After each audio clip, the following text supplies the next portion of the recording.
আপনারা যা শুনেছেন ইসলামী আন্দোলনের মহতারাম আমির হযরত পীর সাহেব চরমনাই পরিবর্তিত পরিস্থিতির পর থেকেই যেন ইসলামপন্থীদের একটি মাত্র বাক্স হয় সেই লক্ষ্যে তিনি কাজ করেছেন। ইতিমধ্যে 5টি দল আমরা একমত পোষণ করেছি এবং আমাদের সেই ধারাবাহিকতা এখনও অব্যাহত আছে। আমাদের আমির বলেছেন ইসলাম, দেশ, মানবতা, এই 3টা মূলনীতিকে সামনে রেখে যারাই আসবে তাদের সাথে আমাদের ঐক্যবদ্ধ হতে পারে। আমরা সেই লক্ষ্যে কাজ করছি। তো আমরা আশা করব যে ডক্টর ইউনূস সাহেব গতকাল লন্ডনে তারেক রহমানের সাথে বৈঠক করেছেন। বৈঠকের মাধ্যমে একটা নির্বাচনী টাইমলাইন তারা দিয়েছেন। আমরা আশা করছি যে এর মাধ্যমে দেশ একটা ভয়াবহ সংকট থেকে দেশ রক্ষা পেয়েছে।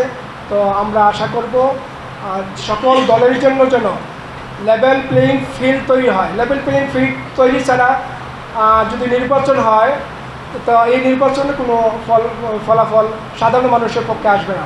আমরা দেখছি যে এখনই একটি দল তারা আধিপত্য বিস্তার করতে চাচ্ছে।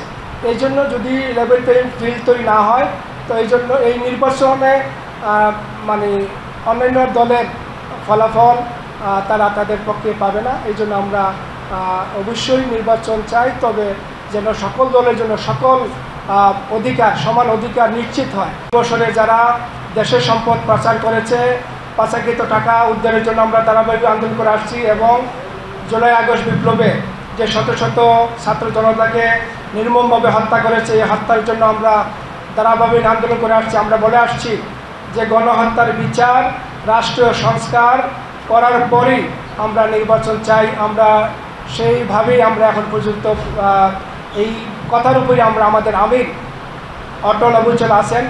আমরা চাই যে বিগত 54 বছর পর্যন্ত যারা দেশকে বড় তিনটি দল এই দেশ পরিচালনা করেছে, আমরা চাই যে অতীতের অবস্থায় যেন দেশ আর ফিরে না যায়।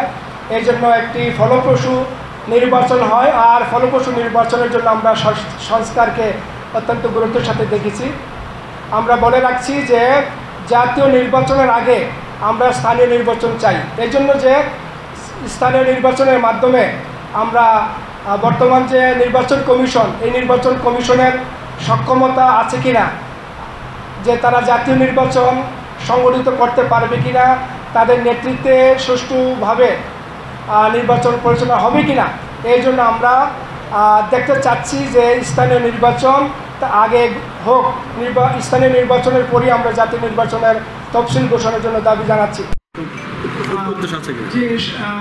আপনারা যা শুনেছেন ইসলামী আন্দোলনের মহতারাম আমির হযরত পীর সাহেব চরমনাই পরিবর্তিত পরিস্থিতির পর থেকেই যেন ইসলামপন্থীদের একটি মাত্র বাক্স হয় সেই লক্ষ্যে তিনি কাজ করেছেন।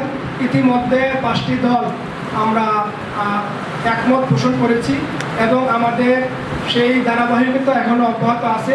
আমাদের আমির বলেছেন ইসলাম, দেশ, মানবতা, এই 3টা মূলনীতিকে সামনে রেখে যারাই আসবে তাদের সাথে আমাদের ঐক্যবদ্ধ হতে পারে। আমরা সেই লক্ষ্যে কাজ করছি। এই জন্য প্রাথমিকভাবে আমরা 5টি দল একমত আমরা হয়েছি এবং আগামী 25 তারিখ আমরা একসাথে যৌথ স্মারক আমরা ইনশাআল্লাহ ঘোষণা করবো। এইভাবেই আমাদের নির্বাচনের আগ পর্যন্ত আমাদের ঐক্য প্রক্রিয়া অব্যাহত থাকবে।